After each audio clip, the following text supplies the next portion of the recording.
The evaluation process, we are covering themes, not the SME instrument or fast track to innovation, okay? Fast track to innovation and SME instrument, they have 4 evaluators, 2 technical and 2 non-technical or commercial. In the themes that we are looking at, how many evaluators do you think there are? Some of you would know. Yeah, now there would be 5, okay? So usually evaluators in thematics, what I call thematics, are, I would say 99% from a technical background, but mostly with commercial background as well. So they work in industry, but with a combination of people who work in industry, but are scientific or technical, and obviously the academics as well. That's the background. When they get your proposals, the first review is remote at the moment. Okay, so they, in Framework 7, it was slightly different. In H2020, you remote review, so you review in the comfort of your house. And then when it comes to consensus, that's when all the evaluators go to Brussels and they have what they call, they deliberate. That's where they have the consensus meeting as to make sure that the 5 evaluators in one topic, or in one topic, are all agreed in the best possible proposal that can go through, and then the ranking takes place. Okay.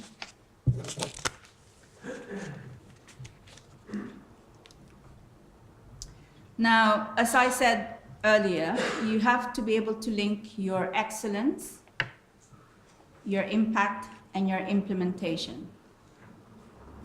Although there are 3 different sections, when you write them, they have to be linked to each other. The story must flow. What do you write in the excellence bit? So you write about concept. Okay, what is the problem? What is the need? It's always good to start in that way, because when an evaluator if you have an evaluator that is a generalist, okay, they will not necessarily know the needs of that particular topic. So it is better for you to set the scene, whether your reader is the expert in your field that you're writing about or a generalist. Okay, set the scene. Always think of what is the problem? What are you trying to solve? You also explain your concept.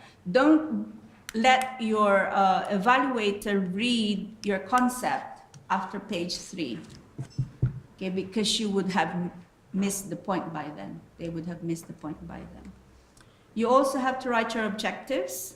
The objectives are very important because your objectives must relate with your implementation plan, as well as the expected impact of the project. Would you know how, Simon, sorry, your experience in this, normally how would you relate an objective with an implementation, with a work package? How do you link them? So the objectives must be SMART?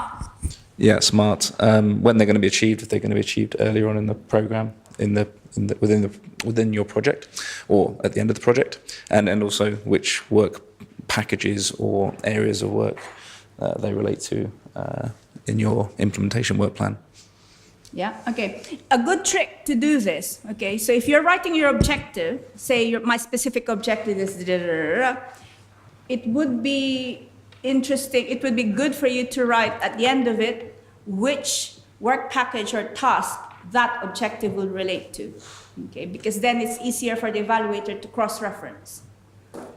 And then when you write your implementation plan, when you write your work packages, it would be good for you to start writing which objective it relates to, so that the brain relates what the brain read an hour ago to what it reads at the tail end. Sorry. Okay. Yeah. So that is always a good way of showing you as the writer know how you are going to implement your project. You actually tell your evaluator ahead of time in page 3, page 4, that you already know what's happening in your page 30, page 70. Okay. Methodology and approach, that's where you write it. That's how methodology is, how you will do your research if you are doing an RIA, and approach is how you will do your, how you will implement your proposal if it is an IA, if it's an innovation action. So if you have an innovation action that is looking at TRL 5 to 7, you have to already set the scene as to how you will reach TRL 7. Does everybody know what TRL 7 is? If you are doing an IA,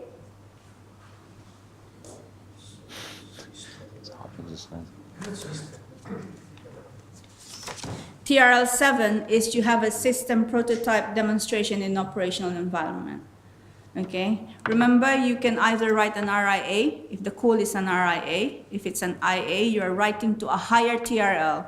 So in your methodology and approach, you already have to start talking about how you will put your product or your concept into the market, i.e. the operational environment. Okay? In excellence is where you write the state of the art. What is state of the art? Where will you find the state of the art? Anyone hazard a guess? Yeah, but if you don't have any academics, if you're writing for an SME instrument or an IA, where will you find your state of the art? ATM. Well said. Okay, so state of the art is your is actually your Google time. Okay, please do not be afraid if you see that you have competitors. It is good to have competitors. Some people try to hide that they have competition because mine is the best. It doesn't always work that way. It's knowing your competition is what will make your evaluation, your proposal stronger. Because now you're saying, this is the level of competition that I have, and this is where I am. Okay, this is the innovation step that I have. Interdisciplinary approaches is you have different people in there. You have the academics, you have ICT, you have commercial people, you have in that particular case, you have people from local councils and so on. How much time do I have? Okay. Sorry, just going back to the state of the art, I didn't quite catch this. The state of the art is related to the state of the art of the, let's say, sector, like in this case is... The state of the art is related to the sector of this call, like let's say the transport, the sustainable transport, let's say, or the transport impact on air quality. Or you said state of the art, you mentioned competition between your proposal and other proposal. Is it the second? No, it's not the other proposal because you don't know what the other proposals are. It's impossible to know other than Yeah. before. It's about. I mean, it's possible, but it's impossible. I always say when you are writing a proposal, you always must have Google time. Okay, you have to search what countries already have a similar technology. Okay. What companies have a similar technology, and how does your technology compare to those things? I know that some people are afraid of looking at competition. Put it this way, if I'm reading a proposal and I see that there's no competition, then I'm thinking there's no need for that innovation. But which competition you refer to as competition? Your competition could be... Industrial competition. Sorry? Another solution, let's say, that's already present in the market. Similar technology or a similar application, but using different technologies. Okay, so when we evaluate, you always look at competing technologies and their competing applications. So you have to look at it from those angles. So you will say, I know that my competition technically are these people, and my competition, and these people are approaching this application, that application, but I am doing this. Okay. So the evaluators are willing to fund, the European Commission is willing to fund something that it's someone is already running in the market, and you basically is going to be a kind of a competitor of this solution? I don't think so. It has to be ahead of that competition. Yeah, but ahead of the competition, but it's... It can't be at par, then why would you go to the bank if you Yeah, are of just course. doing something Yeah. at par? It has to be a step change in the innovation. Can you mention this state of art? Can you mention in the proposal that there's already something similar in the market? Absolutely. If I don't But we see will those build in on a top. proposal, one, I know that you probably are already behind. That's my conclusion. Okay. That's why you don't want to expose yourself, or you didn't do your research, and I am not so sure how far you will get with your business. Okay? Thanks. And then linking impacts, or I have to rush. The impact, this is what you need to look for. You need to be able to show new market opportunities, okay? You need to look at, as I said, competitiveness. Something that is really critical, not just in the SME instrument, but in themes. If you look at evaluation summary reports, you will find that there's a focus on climate change, environment, and if you don't have either of those, because some don't, it will be benefits to society. Like earlier, the case that we had, the proposal we were looking at had climate change, environment, and benefits to society, but there would be some calls. If you don't have climate change and environment, you have to justify the benefits to society.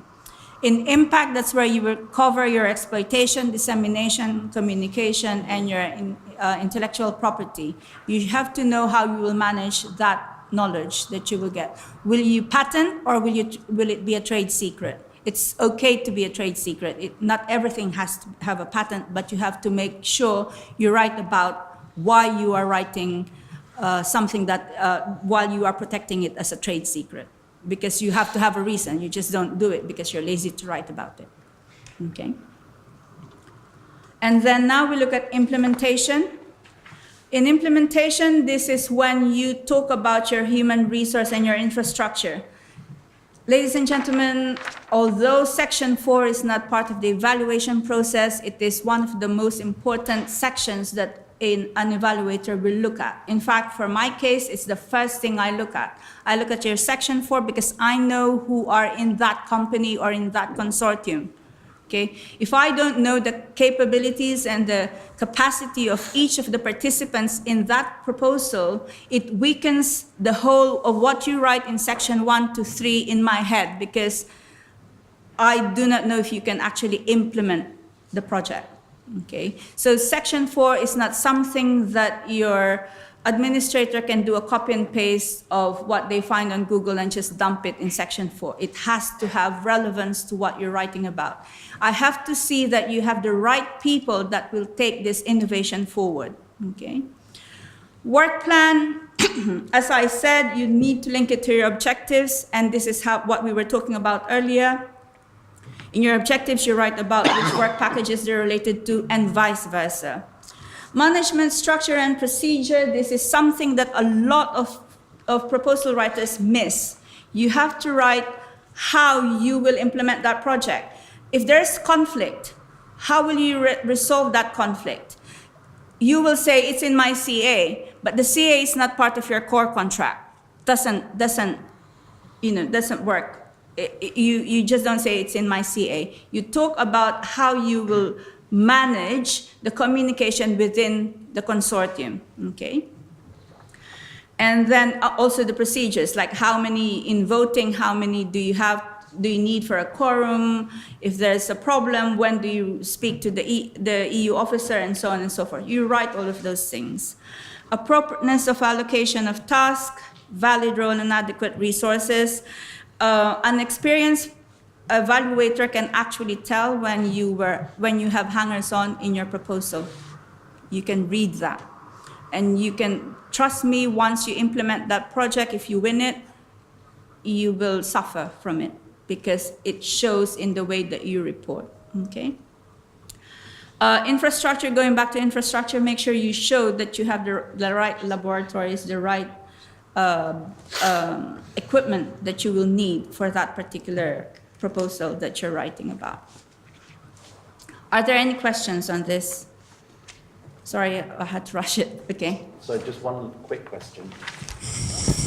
In going back to state of the art and excellence. Yeah. So I guess how much of a real novel step change would you be looking for? Are you looking for something fairly significant? Can't be a small step change. You're sort of saying here is something quite radical and new compared to the competition, or is that not quite so critical?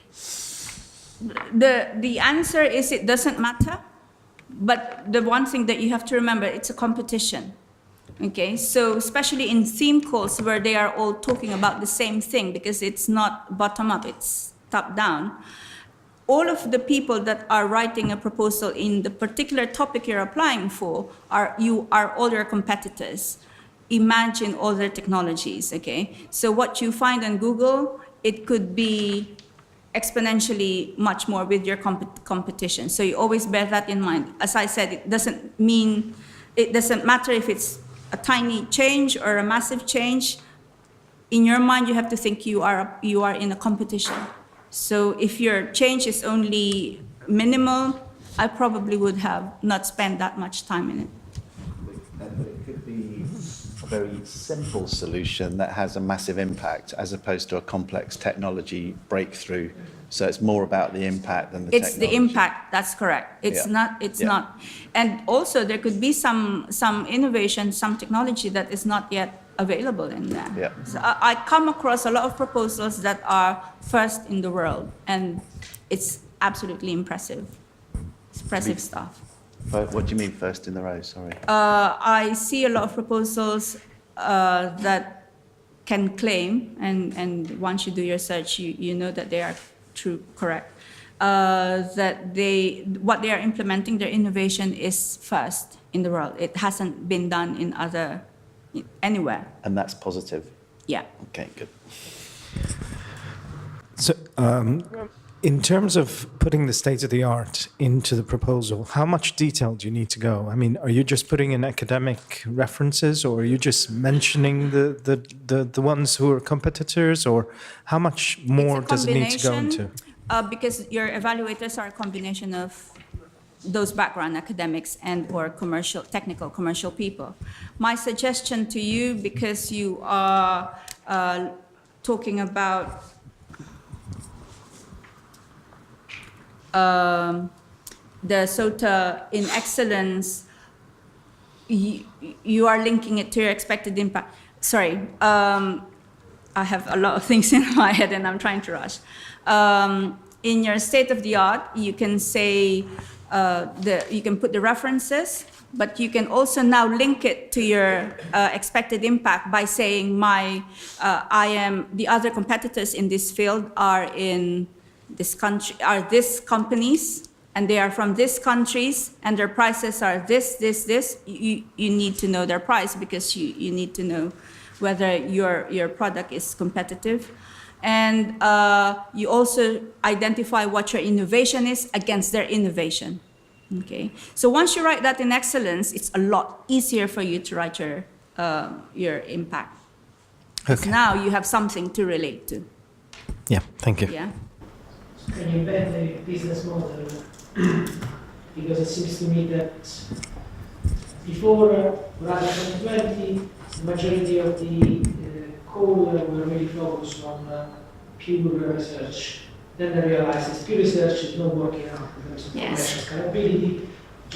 And they changed, they introduced more immediate enterprise instrument, introduced much more power, balanced power within core of more immediate enterprise, and actually demand scale. Because you have to be, the scale is that the innovators are coming from the bottom from up. Research institute, university.